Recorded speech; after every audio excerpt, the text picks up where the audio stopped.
yang paling bermanfaat untuk kita sekarang ini? Masa pandemi, masa kegalauan yang luar biasa, kecemasan yang luar biasa. Apa sih buku-buku yang barangkali bisa memperkuat kita? Nah, itu bukan hanya berguna untuk teman-teman yang mendengar, tapi bagi saya yang quote unquote dipaksa membaca itu juga menjadi hal yang sangat berguna. Nah, kenapa buku ini menarik, bagus dan sebagainya? Tadi pertama adalah Karanianya. Karania itu penerbit yang sudah berkomitmen ya hanya untuk menerbitkan buku-buku yang baik. Jadi kalau buku ini diterbitkan Karania, itu menurut saya sudah punya nilai plus. Mengingat bahwa semua yang namanya semua author ya, pengarang, penerbit buku, ya dia pasti promosi. Buku saya paling bagus, buku saya nih ingin laku. Tapi harus ada pihak lain ya yang menyatakan buku ini baik atau tidak. Nah, buku ini sampai di hadapan saudara-saudara sedama sekalian, teman-teman semua, karena sudah ada yang memilihkan. Nah, memilihkannya melalui platform Karania Wisdom. Yang penerbitnya itu sendiri Karania adalah penerbit yang menjamin mutu ya, kualitas dari buku-buku yang dipilih. Itu pertama dari endorsementnya. Yang kedua, Gede Prama adalah orang yang memang menjalani compassion itu. Jadi kalau beliau menulis pasti bukan teori gitu. Kalau saya kan dosen kimia ya, tidak menulis lalu menulis masalah compassion, saya tidak menjalaninya, kemungkinan besar isinya lebih teoritik. Tapi penulisnya memang sudah menjalani. Yang ketiga, isinya memang positif sekali, membawa kita kepada hal-hal yang luar biasa baik ya, bukan sesuatu yang membuat kita tambah pusing kalau membaca dan sebagainya. Jadi untuk relaxing, untuk baca dan sebagainya sangat baik. Itu pendapat saya pribadi, Cynthia. Baik, luar biasa sekali ya Ibu Mega ini. Terima kasih Bu, tadi sudah diberikan beberapa penjelasan juga. Nah, sebelum kita lanjut, mungkin ini dari judulnya saja sudah menarik nih ya Bu ya, compassion gitu kan. Kira-kira boleh nggak sih Bu dijelaskan dulu apa sih yang dimaksud dengan compassion gitu dalam buku ini? Oke, dalam buku ini ya, kalau compassion terjemahan letterluck di dalam kalau pakai Google Translate bahasa Inggris tuh terjemahannya kasih sayang. Tapi sebenarnya yang lebih benar kata kuncinya welas asih. Itu beda. Kalau kasih sayang biasanya konotasinya lebih meminta balik ya. Tapi kalau welas asih itu lebih menguncar. Jadi lebih kepada semua pihak gitu. Kalau kasih sayang kelihatannya interaksinya lebih terbatas ya, jadi welas asih. Nah, Pak Gede Prama ini membahas ada 3 tingkatan compassion katanya. Di tingkat pertama, compassion itu mengundang para sahabat untuk menoleh ke dalam dirinya sendiri kepada apa-apa yang membuat diri itu tersakiti dan terlukai, kemudian berjanji untuk tidak melakukan hal yang sama itu pada orang lain. Jadi compassion tingkat yang pertama itu mengasihi diri sendiri dulu, welas asih kepada diri sendiri. Kalau kita memang sering merasa dilukai, merasa terluka dan sebagainya, memang kita perlu mengasihi diri kita sendiri. Dan ketika kita menyadari itu pada level yang pertama, terasa kan kalau kita dilakukan seperti itu, maka kita berjanji untuk tidak melakukan itu kepada orang lain. Itu compassion tingkat pertama menurut Pak Gede Prama. Lalu yang tingkatan yang kedua adalah mulai bersifat compassion yang mulai bersifat alamiah atau natural. Jadi katanya contoh yang paling bagus saya harus membacakan kepada saudara-saudara sekalian karena analogi-analoginya bagus. Katanya kalau tangan kiri itu melukai ya tangan kanan gitu, mungkin kena panci panas dan sebagainya, kena gitu kesebor air panas, itu tangan kanan kan yang melakukan kepada tangan kiri. Tapi tangan kiri tidak marah sama tangan kanan. Dia tahu itu tidak ada kesengajaan di situ ya. Itu compassion yang tingkat kedua. Jadi lebih natural. Lalu tangan kanannya langsung berusaha untuk memperbaiki menolong tangan kiri yang tadi dia kenai. Jadi dia lebih natural. Tidak lagi harus diingatkan, harus welas asih loh kepada yang lain, tapi lebih natural gitu ya. Nah, di tingkatan ketiga yang lebih tinggi itu compassion mengundang Anda lebih dalam lagi untuk terus memberi tanpa pamrih. Kadang kita berdoa saja penuh dengan pamrih. Ya, kalau compassion pada tingkat tinggi, ya sudah, pokoknya kita memberikan sesuatu dan melepas latihan, melepas apa yang kita miliki. Bukan masalah ini ya, bukan masalah physical uang atau apa gitu, tapi pikiran. Khususnya nanti Pak Gede Prama menjawab, misalnya kalau ada orang yang terus-menerus menyakiti kita gitu, apa yang harus kita lakukan? Bagaimana kok bisa kita sampai pada level yang ketiga, memberi pada orang yang menyakiti kita, misalnya begitu. Itu Cynthia, memang bukunya sangat baik sekali. Ya, luar biasa sekali ya. Ini jadi saya bisa tahu wujud-wujud compassion dengan lebih nyata ya Bu ya, dengan lebih konkret tadi melalui penjelasan dari Ibu Mega. Baik, sebelum lanjut mungkin saya ingin informasikan ya kembali kepada sahabat Karania yang menonton malam hari ini. Sahabat Karania boleh untuk berpartisipasi ya dalam sesi Karania Wisdom malam hari ini dengan mengajukan pertanyaan. Jadi silakan disampaikan di kolom chat, atau jika Anda bergabung melalui platform Zoom, nanti boleh raise hand aja, nanti kita akan bantu untuk mengajukan pertanyaannya secara langsung ya kepada Ibu Mega malam hari ini. Oh baik, ini sudah ada yang raise hand, mungkin boleh kita undang dulu ya Ibu Mega untuk menyampaikan pertanyaan. Oke, silakan untuk Bapak Heri, Saudara Heri, silakan untuk menyampaikan pertanyaannya secara langsung. Ya, selamat malam Dr. Megawati. Namo Buddhaya. Namo Buddhaya. Di parita, saya lupa nama paritanya itu. Ini berkenaan berdoa tanpa pamrih. Kadang kan di parita, saya lupa, ada semoga saya terhindar dari membenci dan dibenci, mendengki dan didengki, menyakiti dan disakiti, terbebas dari penderitaan jasmani dan batin. Kemudian kita kan juga mendoakan semoga semua makhluk tidak kehilangan kesejahteraan yang mereka peroleh, gitu kan. Semoga semua berbahagia gitu. Bagi saya pribadi, entah karena persepsi saya yang salah atau gimana, itu terdengar seperti bahwasanya doa dengan pamrih gitu, karena kan kita meminta. Jadi apa ya sebenarnya yang dimaksud dengan itu tadi yang dokter katakan, berdoa tanpa pamrih. Terima kasih. Terima kasih.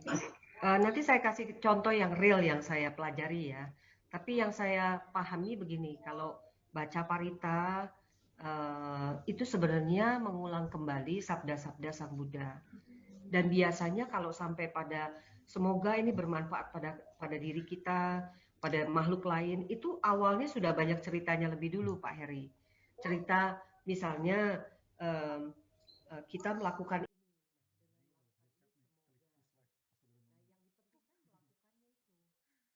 sebenarnya kalau Anda lakukan itu otomatis pasti itu terjadi. Cuma karena manusia itu sangat melekat ya kan, masih belum bisa bebas, masih penuh ketakutan, perlu gantungan, maka diberikanlah kata-kata semoga. Di dalam agama Buddha bahkan dicoba untuk kita berwelas asih itu tidak langsung berdoa pada kita sendiri.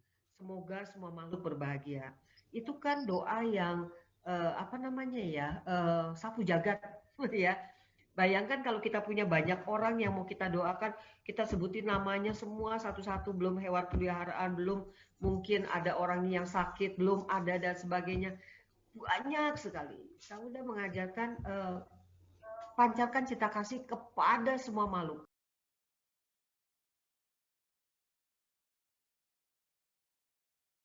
Pamrih. Saya pernah belajar begini. Ini cuma 6%, jadi 5, di 12, rumah orang tua 7, saya yang sudah almarhum itu ada altar ya, ada altar. Tapi orang tua saya punya kepercayaan misalnya punya abu leluhur atau apa dan sebagainya begitu. Tapi juga ada beberapa patung-patung bodhisattva mahasatwa. Ya.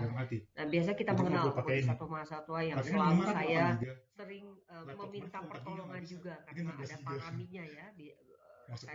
Saya diberitahu dengan kitab suci bahwa para bodhisatwa ini berkenan untuk menolong yang barangkali meminta dan sebagainya, asal dengan frekuensi yang sama tentu saja.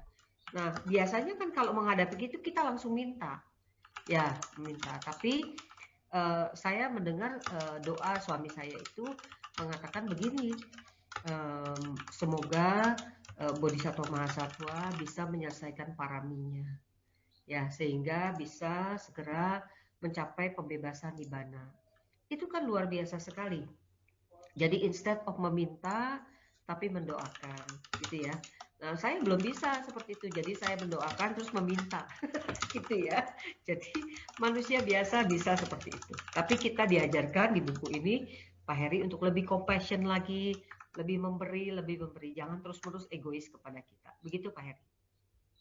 Ya, terima kasih, Dokter. Baik, terima kasih untuk Pak Heri ya yang sudah menyampaikan pertanyaan yang pertama. Nanti teman-teman yang lain yang ingin menyampaikan pertanyaan boleh diketikkan di kolom chat supaya mungkin nanti ada beberapa pertanyaan jadi bisa kita bantu untuk pilihkan gitu ya Ibu Mega. Baik, mungkin kita boleh lanjut dulu nih ke diskusi berikutnya karena kita baru sampai di judulnya aja yang ada di sampulnya gitu ya Bu ya. Tapi tadi sudah menarik sekali penjelasannya. Nah, saya sekarang mau lanjut ke pembahasan berikutnya. Jadi, kalau di buku ini, itu yang saya baca ya Bu ya, itu tuh pendekatan yang digunakan bukan untuk mengejar penyebab dari kebakaran, atau mungkin kemarahan, atau mungkin hal-hal yang kurang baik yang terjadi gitu kan, tapi fokusnya lebih ke arah menyejukkan pikiran. Dan di sini, di buku ini, dikasih contoh melalui kisah raja yang kakinya tertusuk duri gitu kan. Mungkin Bu Mega boleh jelaskan sedikit nih mengenai cerita ini dan apa yang ingin disampaikan sebenarnya melalui cerita ini. Wah, baik sekali Cynthia, sudah cerita-cerita yang sangat menarik dari buku ini ya. Pak Gede Prama itu mengambil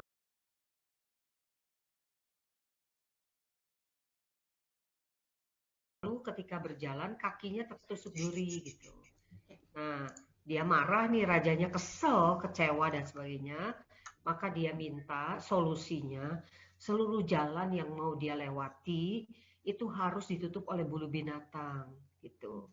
Jadi solusinya atas kecelakaan yang dia alami bukan compassion, tapi lebih memilih kepada, oh saya punya kekuasaan nih yang besar, saya suruh aja semua untuk melindungi saya. Padahal dalam proses perlindungan itu berapa banyak hewan yang akan dibunuh ya untuk diambil kulitnya untuk di situ. Kemudian yang kedua, ketika pun ditutup semua itu, apakah bisa menjamin bahwa raja tidak akan menginjak sesuatu hal yang lain yang melukai kakinya gitu. Nah, contoh itu adalah sebenarnya pendekatan solusi yang tidak berdasarkan welas asih, tapi solusi yang dia anggap mudah karena dia berkuasa, tapi akibat dari solusi yang dipilih itu penderitaan makhluk lain sangat besar ya.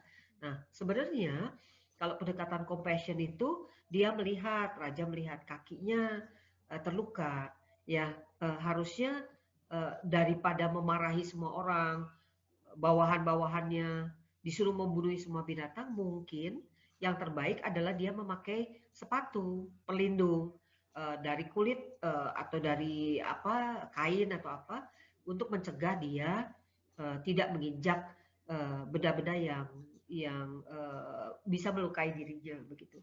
Nah, itu pendekatan yang lebih compassion ya di situ.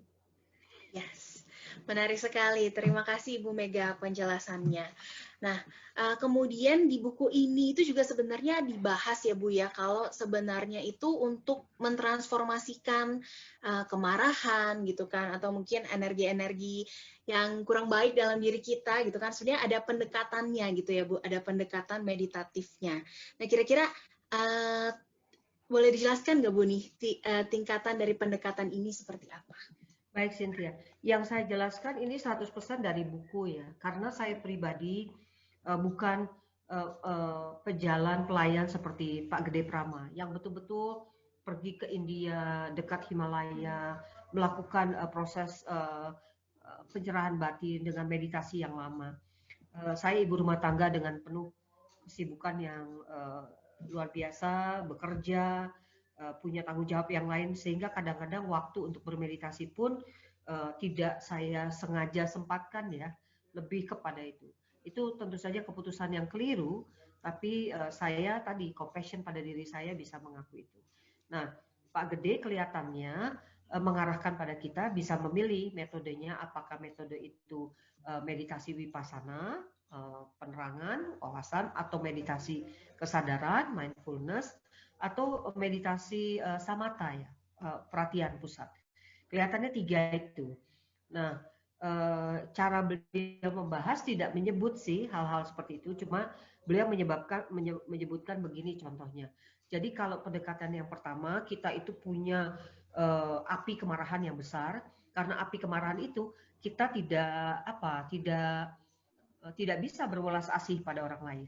Nah, yang pendekatan pertama itu bagaimana membuat diri kita, pikiran kita itu bisa menerima api ini dengan tempat yang lebih luas gitu.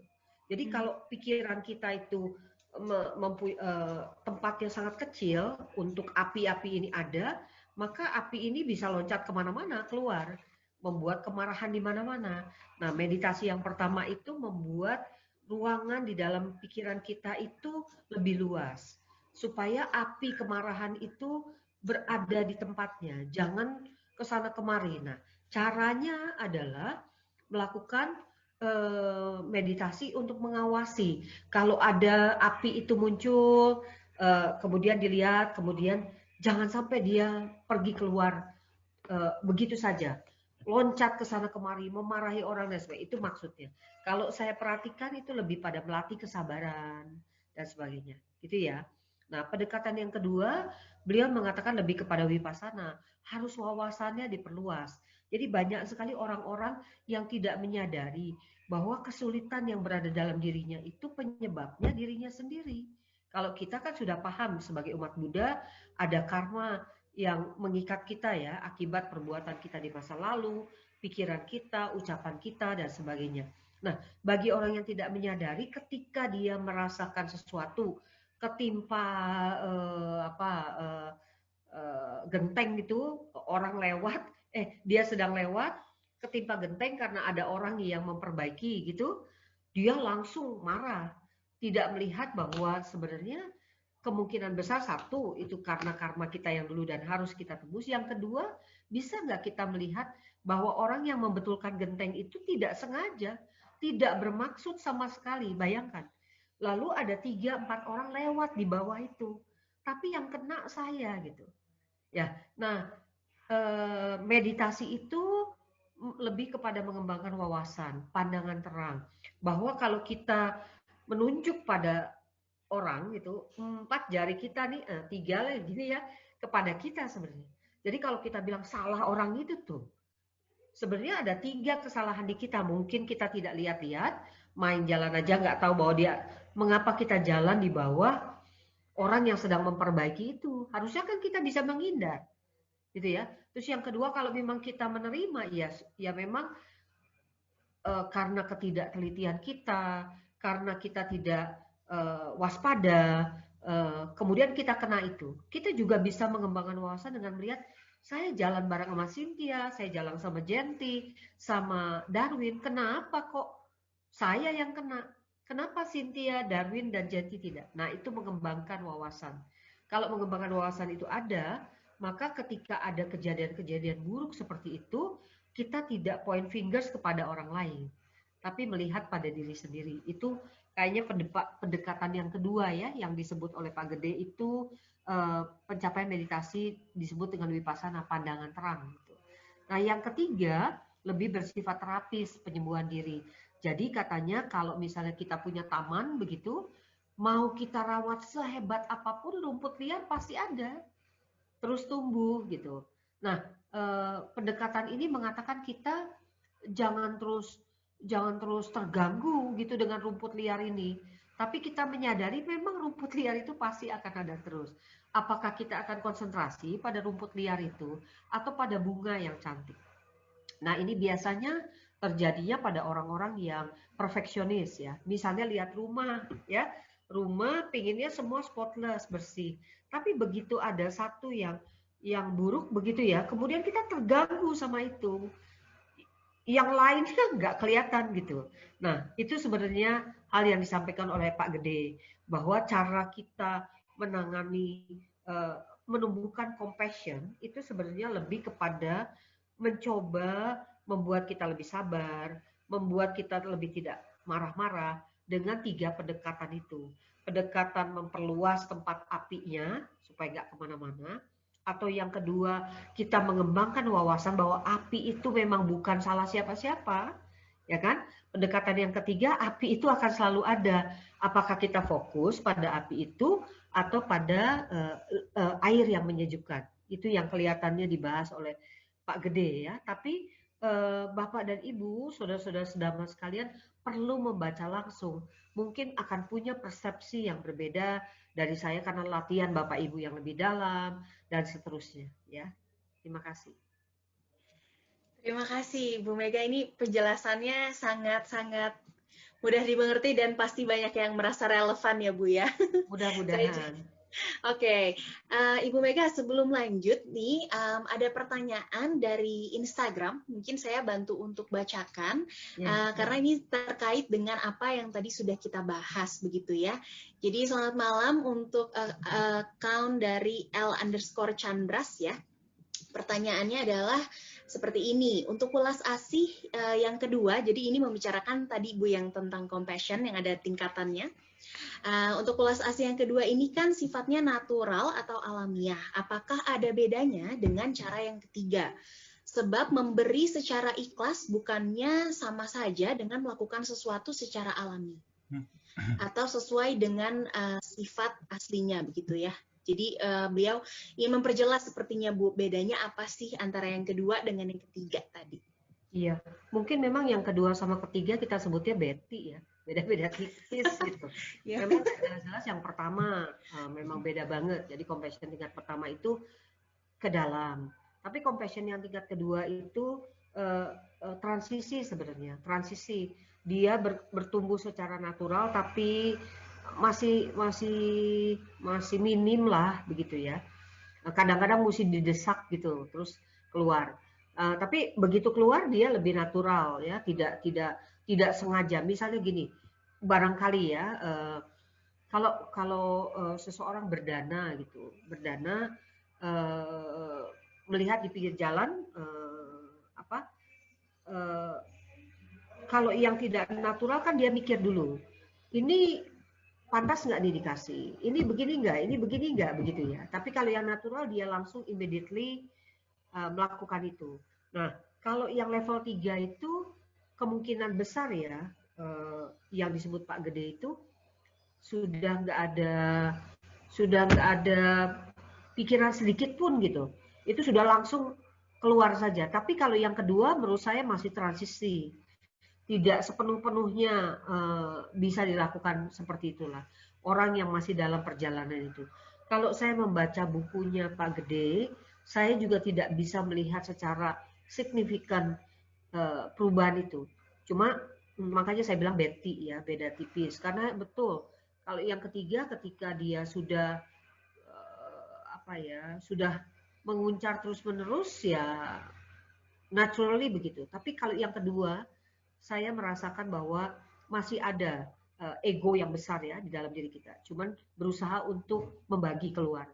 Jadi instead of terus-menerus mengatakan diri saya kurang, ini terus ya, saya mengatakan sudah cukup, diri saya cukup. Saya mulai membagi keluar, mengatur gitu ya, membagi keluar. Tapi kalau yang ketiga sudah natural, betul-betul ya, tidak ada ego lagi ke dalam. Cynthia masih mute, Cyn. Ya, baik. Semoga jawabannya terjawab ya untuk menjawab pertanyaan dari teman kita yang berada di Instagram begitu ya, Ibu Mega. Oke, untuk teman-teman yang lain yang mau memberikan pertanyaan, sahabat Karania silakan disampaikan juga di kolom chat, baik itu yang ada di Zoom maupun yang ada di Instagram ya. Nanti akan kita bantu untuk bacakan. Baik, Ibu Mega, mungkin kita lanjut lagi ya Bu ya ke diskusi kita nih yang berikutnya. Di buku ini Bu, saya membaca mengenai ada kayak subbab gitu ya Bu ya tentang kekayaan yang hilang begitu.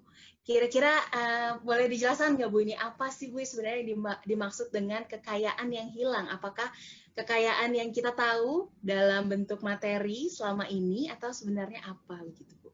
Oke, terima kasih Cynthia untuk bisa menjawab dan relate ya, karena memang judulnya sangat menarik, dia bilang kekayaan yang hilang. Maka Pak Gede Prama itu mencoba menyajikan fenomena yang real. Misalnya banyak sekali selebritis-selebritis yang luar biasa kaya raya, terkenal, tapi kemudian hanyut menyelesaikan solusinya itu dengan cara-cara yang keliru. Sampai mereka akhirnya meninggal dunia, mungkin minum obat-obatan, mungkin sampai minum obat depresi yang berkelebihan sehingga akhirnya meninggal dunia. Jadi kekayaan yang begitu besar, kemuliaan karena famous, dipuja-puji seluruh orang itu tidak membuat dia batinnya tenang ya. Di sisi lain, spektrum yang satu lagi, orang yang nggak punya apa-apa, yang miskin ya, itu juga apa namanya, punya penderitaan yang sama seperti tadi teman-teman yang kaya raya itu, cuman bentuknya berbeda tentu saja. Jadi Pak Gede mengatakan gimana ya, kaya salah, miskin salah gitu. Terus kita mesti ikut yang mana gitu ya. Kalau Sang Buddha kan sudah jelas menyampaikannya kepada kita jalan tengah ya, jalan tengah yang itu. Tapi Pak Gede membawa esensi apa sih kekayaan yang hilang itu adalah mindfulness, kesadaran untuk saat ini gitu. Jadi kalau kesadaran kita terlalu dipengaruhi akan sesuatu masa lalu dan ketakutan masa depan, maka apa ya, ada kekayaan itu hilang karena kita tidak fokus kepada kondisi saat ini. Kan kita sudah tahu bahwa yang lalu sudah tidak bisa kita rubah, yang datang belum pasti seperti apa. Untuk bisa yang datang itu baik atau buruk bergantung pada apa yang kita pikirkan, ucapkan dan perbuat saat ini, kan gitu. Sehingga saat ini menjadi sangat penting. Kalau saat ini kemudian kita tidak melatih kesadaran kita, compassion kita dengan sangat tinggi, kita kehilangan momen itu. Ya, kemudian kita mengumbar sepanjang hidup kita itu dengan omongan-omongan yang buruk, pikiran yang buruk, menyalahkan orang lain atas kekurangan kita, apa yang terjadi pada kita, seperti itu. Maka kekayaan itu sebenarnya adalah kesadaran. Kalau saya baca di buku ini, tapi Bapak dan Ibu saudara-saudara harus baca sendiri, memiliki, supaya barangkali persepsinya juga bisa lebih luas dan berkembang. Begitu Cynthia. Baik, terima kasih Ibu Mega untuk penjelasannya.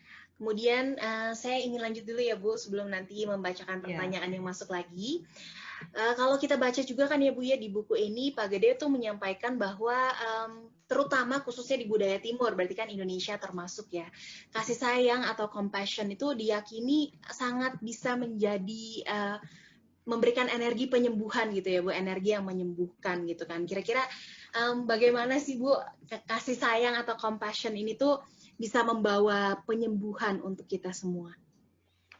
Saya mengertinya tuh ya, persepsi Eastern itu karena Buddhism, meditation, yoga dan sebagainya tumbuhnya di Eastern, ya, bukan di negara-negara Barat. Tapi sekarang sudah melanda ke seluruh dunia. Itu yang saya lihat. Tapi pada intinya Pak Gede mengatakan bahwa kasih sayang itu menyembuhkan. Jadi misalnya contoh kita menghadapi seorang anak ya, anak yang terus-menerus kita nyatakan buruk terus, ya.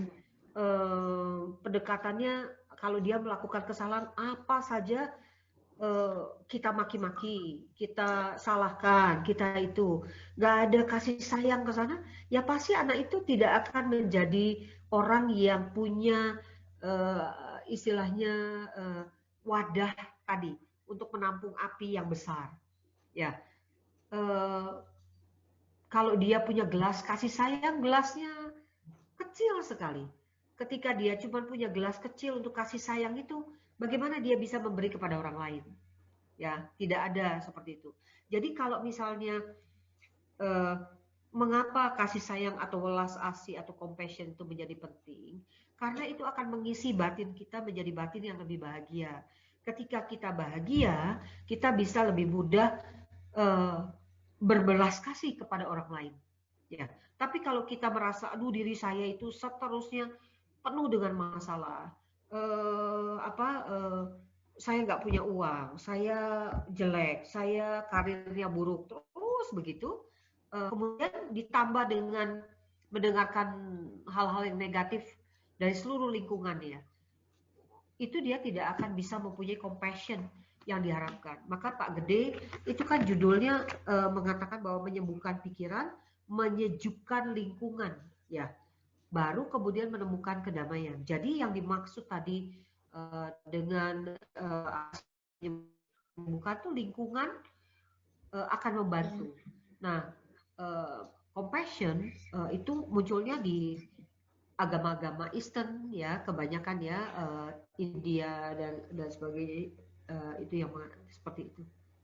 Kalau saya boleh ambil contoh, saya ikut di dalam kelompok masyarakat robotics Indonesia. Kenapa saya ikut di situ? Karena saya khawatir sekali gerakan mereka itu misalnya akan menggantikan manusia dengan robot, ya. Industri-industri, para pemilik industri senang tidak mempunyai orang untuk mengerjakan pekerjaannya, karena ngurus orang itu setengah mati susahnya. Dikit-dikit marah, mutung, demo, minta duit, minta naik gaji, kadang-kadang kerjaannya ditegur sedikit, ngamuk dan sebagainya. Lebih baik digantikan sama robot.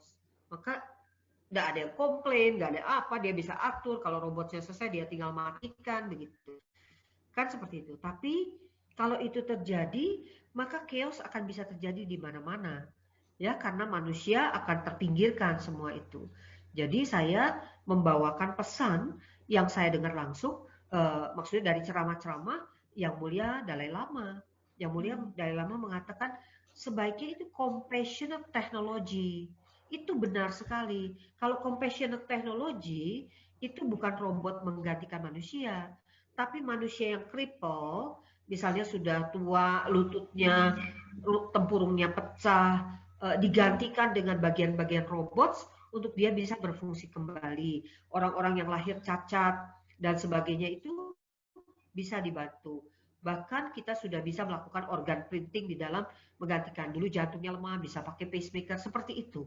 Ya, tapi bukan robotnya menggantikan manusia, tapi robot dengan basis teknologi yang compassion itu adalah untuk menolong manusia, bukan menggantikan manusia. Itu salah satu kenapa ulas alik timur itu menjadi kuat ya, strong.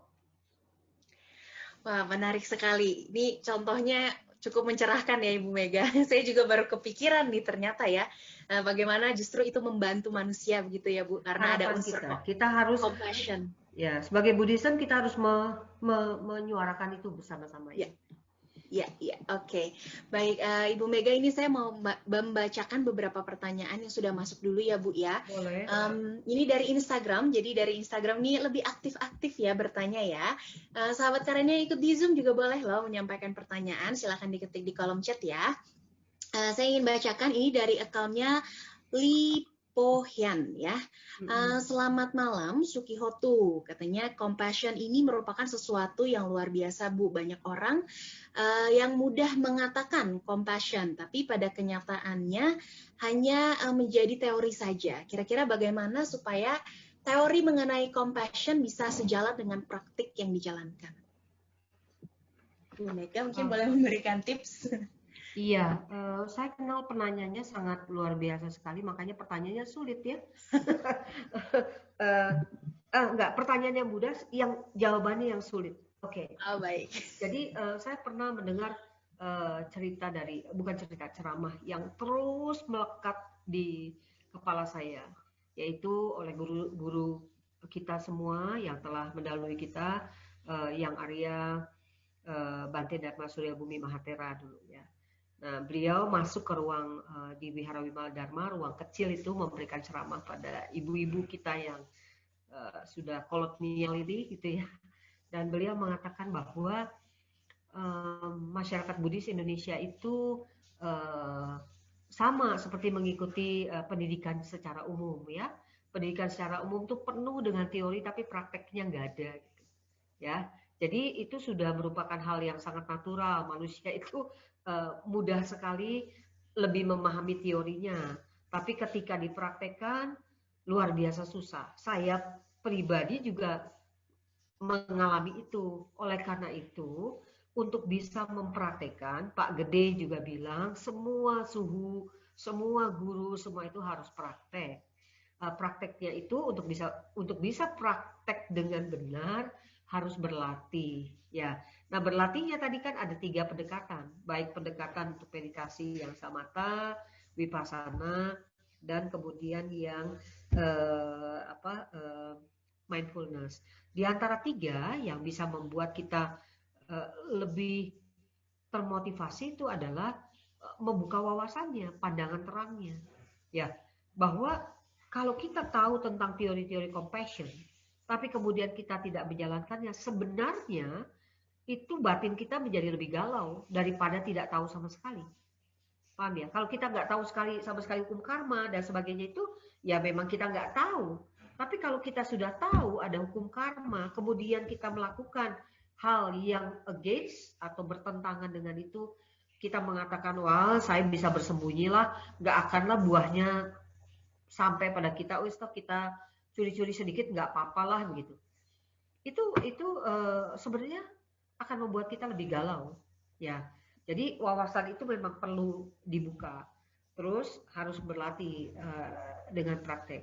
Nah kadang-kadang cara berpraktek itu kalau kita bersama-sama nih dalam satu keluarga, dalam kehidupan bermasyarakat, kan kita expect orang lain praktek. Cynthia compassion dong sama saya. Gimana sih kamu? Kayak nggak tahu aja, saya berharap begitu. Suami, kamu compassion dong sama saya. Nah, sebenarnya prakteknya kita yang harus praktek. Ya, jadi kalau kita udah tahu teorinya, ayo kita praktekkan. Karena yang lain-lain adalah urusan bagaimana tali temali karma kita itu ada. Mudah-mudahan itu membantu ya, Lipohnya. Oke. Terima kasih untuk pertanyaan yang disampaikan dengan jawaban yang sulit ya. Semoga ini menjawab ya, Ibu Mega. Baik, saya ingin bacakan juga. Ini ada pertanyaan lagi dari Instagram ya, Ibu Mega. Mungkin ini sebenarnya pertanyaannya lebih berhubungan dengan kehidupan sehari-hari gitu ya, Bu ya. Ini dari Novianti 83. Selamat malam, namo buddhaya, Ibu Megawati katanya. Namo buddhaya. Pertanyaannya adalah, sebenarnya bagaimana sih Bu kita menjadikan kalimat Sabesata Bhawantu Sukhitata itu tidak hanya sekedar kita ucapkan saja, tapi kita bisa menghayatinya di dalam hati. Jadi ini mungkin karena Sabesata Bhawantu Sukhitata ini sangat erat hubungannya dengan memancarkan cinta kasih gitu ya Bu ya untuk semua makhluk gitu. Bagaimana supaya kita tidak menjadikan itu sekedar diucapkan saja, tapi juga dengan tulus begitu. Ya, itu memang latihan yang luar biasa berat. Ya. Enak aja kita ngomong Sabesata Bhawantu Sukhitata, semoga semua makhluk berbahagia. Tapi terus ketemu sama temen yang nyebelin banget ya. Terus temu sama atasan yang kurang ajar banget menurut kita gitu loh. Orang kita udah kerja bener-bener nih atasan minta ampun ya, cara ngomongnya nggak bener gitu. Terus kita pengennya moga-moga cepat mati lah orang itu atau pensiun atau apa gitu ya. Jadi itu normal bagi orang yang tidak berlatih. Nah, kata yang mulia Dalai Lama, kalau kita punya guru yang terbaik adalah musuh kita sebenarnya. Orang-orang yang menyakiti kita dan sebagainya. Nah, saya kemudian mencoba kalau misalnya sedang mengatakan semoga semua makhluk berbahagia itu membayangkan orang-orang yang menyakiti saya, membayangkan orang yang tidak menyukai saya dan sebagainya, lalu saya mendoakan itu. Semoga dia berbahagia. Ya, mencoba untuk melepaskan ikatan karma itu. Ya, Itu satu. Terus yang kedua, latihannya mudah. Kalau saya sih ketemu misalnya naik ke atas jemur gitu ya, jemur pakaian, terus ada burung datang dekat-dekat di situ, kemudian ada semut-semut yang lewat, ya mendoakan semoga kehidupan kalian, kehidupan para semut ini bisa menjadi lebih baik, bebas dari penderitaan, kelak kalau meninggal bisa lahir dalam kehidupan yang lebih bagus, gitu ya. Pada hewan, pada itu dicoba, itu kan lebih mudah, mereka kan nggak respon ya sama kita. Kemudian pada keluarga yang terdekat kita lakukan juga, karena kadang-kadang kita merasa keluarga yang terdekat ini yang menjadi sumber kemarahan kita. Mengapa menjadi sumber kemarahan kita? Harusnya kamu tahu loh, kamu kan yang dekat sama saya, kok masih bisa ya ngomong gitu, kamu kan menyakiti saya gitu loh. Nah, compassion itu doa itu dimulai dari situ, dan kebetulan tuh kan orang seluma ya, teman yang terbaik, anak, suami dan sebagainya. Jadi mendoakan seperti itu menurut saya akan baik pada kita. Yang ketiga tadi, kepada orang-orang yang bikin kita sebel banget gitu ya, juga bikin seleng gitu apinya mau loncat. Nah, itu di situ mendoakan, karena ajaran Sang Buddha tidak akan ajaran Sang Buddha tidak bisa ajaran Sang Buddha adalah kesunyataan yang tidak bisa kita bilang nggak mungkin itu terjadi, kesunyataan. Jadi kalau semakin kita berpikir buruk, ya pasti karmanya akan buruk gitu. Dah, stop lah. Kalau sampai kita tidak bisa mendoakan itu, ya sudah, pokoknya jangan menyakiti, gitu aja. Tapi latihan ya, saya juga latihan terus, tidak mudah itu. Saya sepakat dengan Anda ya. Oke, baik. Semoga menjawab ya untuk pertanyaannya tadi dari teman kita di Instagram. Oke, Ibu Mega, ini saya mau lanjut bacakan pertanyaan yang masuk lagi ya Bu ya, biar membantu teman-teman yang ingin mendapatkan jawaban. Ini dari Instagram juga Bu, namanya Agustina Lim 89, nama akunnya. Beliau bertanya, bagaimana sih cara sederhana untuk menumbuhkan compassion bagi praktisi yang sangat pemula? Yang dijelaskan dalam buku ini katanya. Terima kasih. Oh, bentar, dicari dulu. Bentar ya.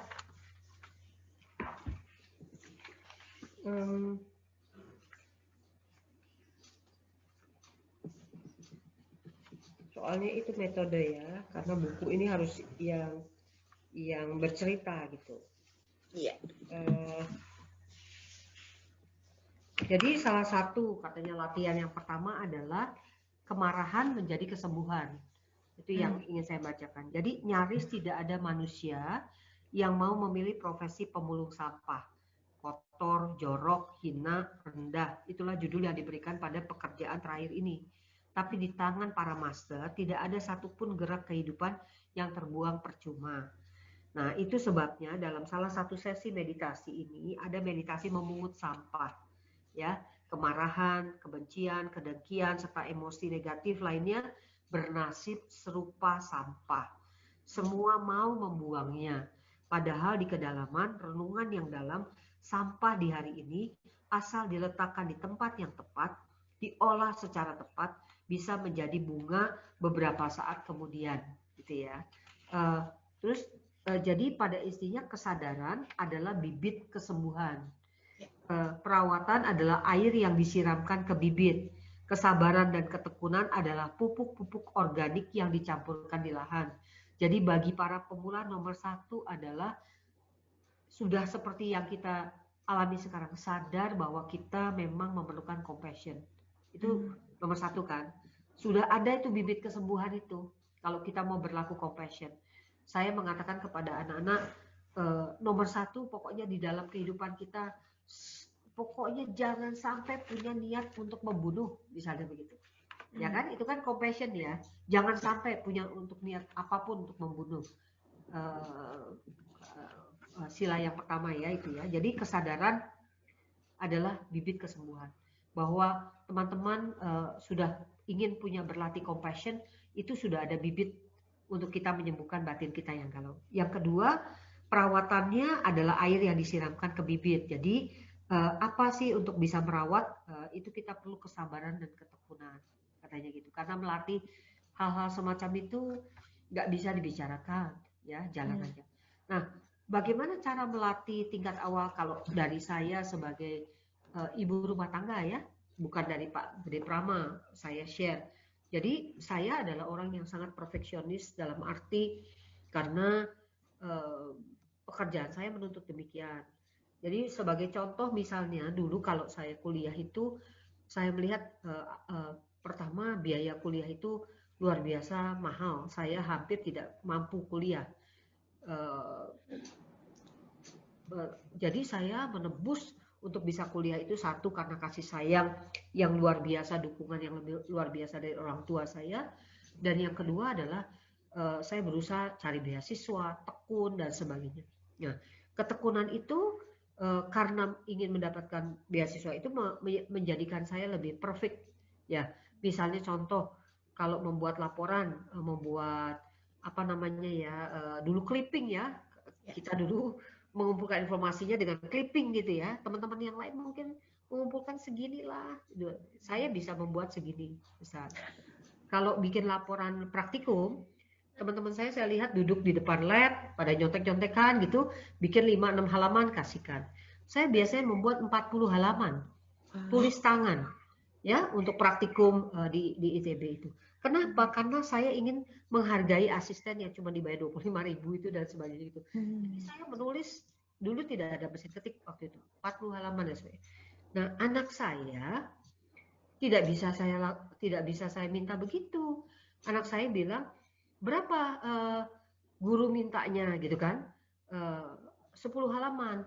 Iya, maksimum sudah pasti 10, tidak boleh lebih dari 11. Ya 10 itu sudah gitu. Dan kalau bisa kita nego dengan font yang besar, spasi yang lebih banyak gitu. Kalau saya sampaikan, ayo tambahkan lagi, Sang Buddha mengajarkan jalan tengah, gitu kan ya. Tidak boleh terlalu ekstrim, Mami dan sebagainya. Nah, bagaimana compassion? Ya saya menerima, saya berbeda dengan mereka. Tidak bisa usaha saya yang seperti itu, kemudian saya paksakan kepada anak-anak saya. Itu salah satu bentuk compassion yang bisa kita lakukan kepada anak-anak. Jadi kalau kita punya target seperti itu, anak kita tidak, kemudian tidak menjadikan penyebab pertengkaran yang luar biasa, tapi kita lebih memahami, lebih compassion, lebih mengasihi ya perbedaan-perbedaan itu. Baik, luar biasa sekali Bu Mega, contohnya sangat konkret ya. Semoga ini menjawab pertanyaannya.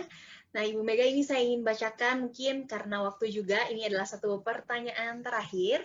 Ini dari Instagram juga, selamat malam untuk Pak Budi Hartono.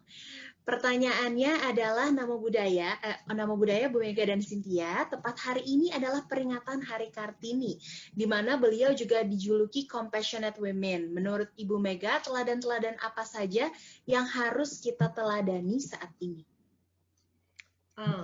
Tadi kalau dari sisi Ibu Kartini, kan beliau itu hidup dalam budaya yang menekan beliau ya, menekan. Beliau tuh sebenarnya ningrat. Punya kekuasaan, punya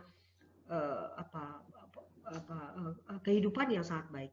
Tapi budayanya menyebabkan beliau tidak bisa bebas, beliau tidak bisa sekolah, beliau tidak bisa mencari jodohnya sendiri, kan dijodohkan dan sebagainya. Lalu apa sih upaya beliau? Upaya beliau nomor satu adalah curhat. Ya, curhat kepada kawannya di Belanda. Itu yang menjadikan teman ya untuk bisa mengeluarkan, membuat jadi dia tidak mencoba untuk demo dan sebagainya gitu ya, mengeluarkan compassion, tapi melalui cara-cara itu. Jadi apa yang harus kita teladani dari beliau? Sekarang apakah kondisi itu tidak terjadi pada sebagian wanita di dunia?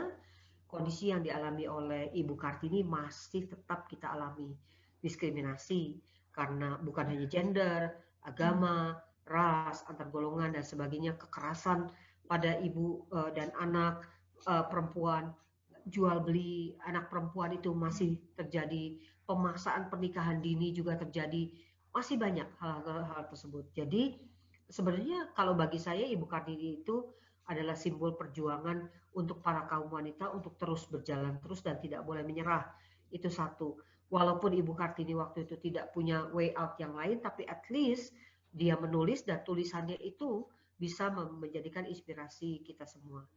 Nah, ke depan masalah utamanya bukan lagi masalah gender, karena robot tadi yang saya terangkan itu bisa fix ya dengan keilmuan genetik yang luar biasa, orang sudah bisa mengatur gen dan sebagainya. Kita akan berat untuk mengatakan ini laki, perempuan dan dari mana. Misalnya menerima transplant ya, kita hanya perempuan menerima transplant jantung dari laki. Sebenarnya kita itu bagaimana gitu ya.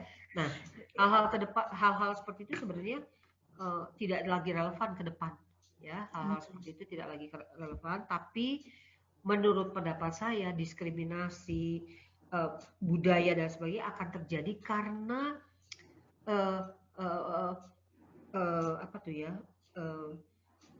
karena pikiran kita sendiri. Misalnya contoh seorang ibu rumah tangga yang sukses berkarir, yang punya profesi yang sangat luar biasa tinggi ya di sini dan sebagainya, anggaplah Ibu Sri Mulyani gitu, menjadi menteri dan sebagainya, itu akan masih tetap disorot dengan budaya kamu istri yang baik nggak, kamu ibu yang baik nggak bagi anak-anak kamu ini nggak.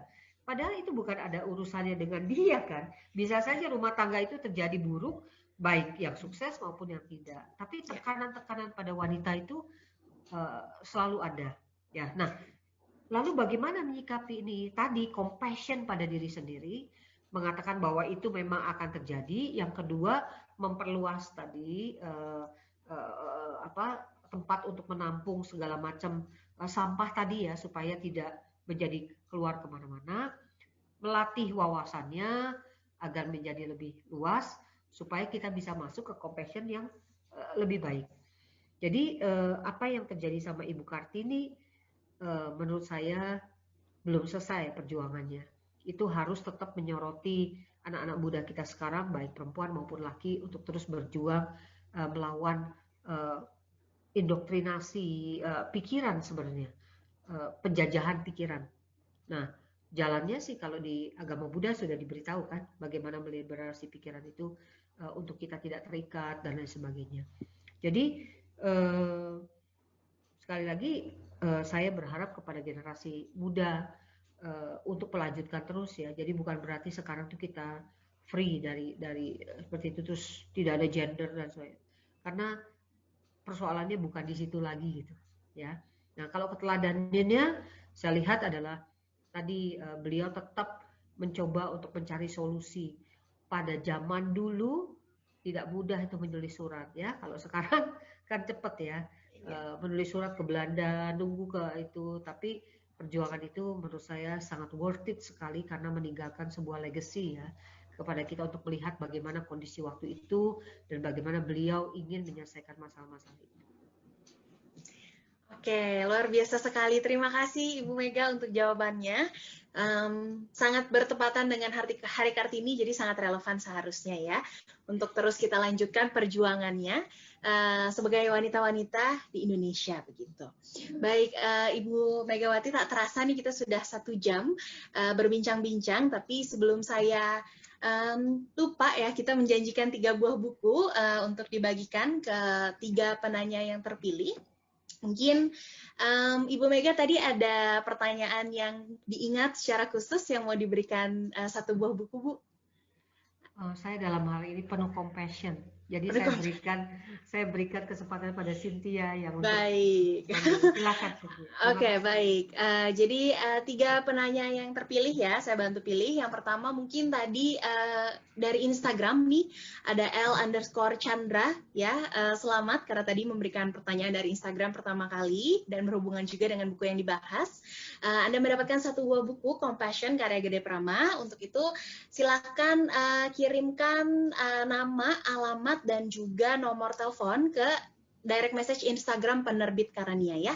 Silakan langsung diinformasikan di sana. Kemudian untuk pemenang kedua dan ketiga, ini saya mau pilih tadi yang pertanyaannya mudah jawabannya sulit ya, dari akun Instagram Li Pohyan. Selamat karena mendapatkan 1 buah buku juga. Dan yang terakhir tadi ada pertanyaan yang berhubungan juga dengan buku yang tengah dibahas, yaitu dari Agustina Lim 89 ya. Selamat kepada teman-teman yang terpilih, untuk silakan memberikan nama, alamat, dan juga nomor teleponnya ke direct message Instagram Penerbit Karania ya. Untuk yang belum terpilih mendapatkan buku, giveaway buku malam hari ini, jangan sedih karena sebenarnya buku Compassion yang tengah dibahas malam hari ini lagi ada cashback khusus ya. Jadi nanti silahkan dicek teman-teman sekalian di www.karania.com ataupun di nomor WhatsApp-nya Penerbit Karania ya. Nanti bisa dibeli untuk dibaca secara langsung. Nah, Ibu Mega, sebelum kita akhiri ini karena waktu juga, kira-kira Ibu Mega apakah ada pernyataan yang ingin disampaikan untuk sahabat Karania yang mendengarkan malam hari ini? Ya, terima kasih. Compassion menurut saya pantas untuk dibaca, untuk at least memberikan pencerahan wawasan ya pada kita, itu satu. Tapi yang lebih penting lagi, kalaupun Anda nggak ada bukunya, nggak bisa membaca, mendengarkan kegiatan kita hari ini, harapan saya adalah menumbuhkan sedikit saja benih-benih tadi, kesadaran bahwa kita memang harus melatih itu. Memang tidak mudah, hal yang sulit untuk melatih kita bersabar, mengasihi semua makhluk dan sebagainya, tapi mari kita bersama-sama berusaha agar kita menjadi makhluk yang lebih baik lagi dan bisa menjalankan, terus mengenal dan mempraktikkan Dhamma Sang Buddha hingga suatu saat kita bisa merealisasikan Nibbana. Terima kasih kepada Karania Wisdom yang sudah memberikan kesempatan pada saya untuk mengencourage saya membaca buku ini dan berdiskusi di sini. Itu kesempatan yang luar biasa, baik sekali. Saya terima kasih pada Jenti yang pertama kali kontak, dan pada Cynthia yang sudah juga membimbing saya, membrief saya, begini loh nanti Bu Mega acara dan sebagainya. Itu teman-teman yang luar biasa. Terima kasih banyak. Namo Buddhaya. Namo Buddhaya. Terima kasih sekali Bu Mega untuk sharingnya malam hari ini ya, karena Ibu Megawati ini sangat sibuk sekali sahabat Karania, tapi sudah meluangkan waktu untuk berbagi dengan kita malam hari ini. Semoga apa yang kita bincangkan malam hari ini bisa bermanfaat ya Bu untuk sahabat Karania yang mendengarkan.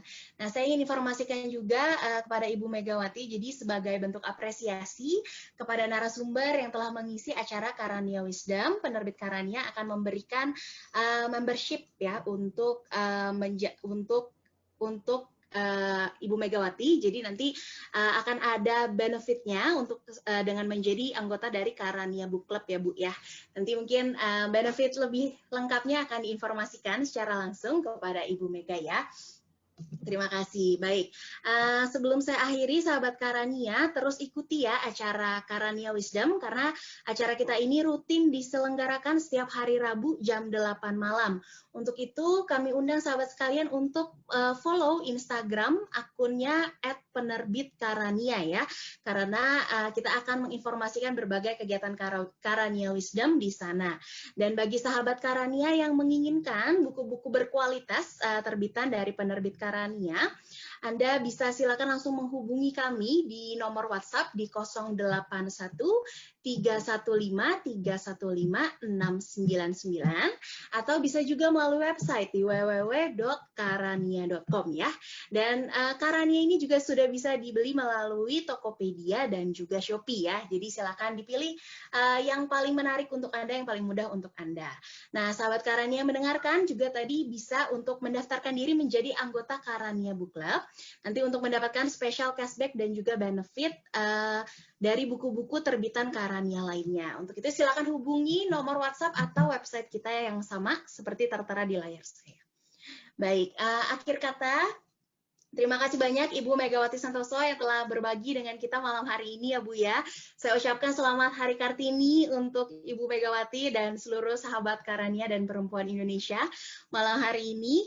Semoga kita bisa terus meneladani dan melanjutkan perjuangan dari Kartini sebagaimana yang tadi sudah dijelaskan sama Ibu Mega ya dalam kehidupan kita sehari-hari. Nah, akhirnya sahabat Karania baca buku Karania dan jangan lupa hidup bahagia. Saya Cynthia Tania dan pembicara kita Ibu Megawati Santoso malam hari ini pamit undur diri. Terima kasih telah menyaksikan Namo Buddhaya. Namo Buddhaya, terima kasih Ibu Mega.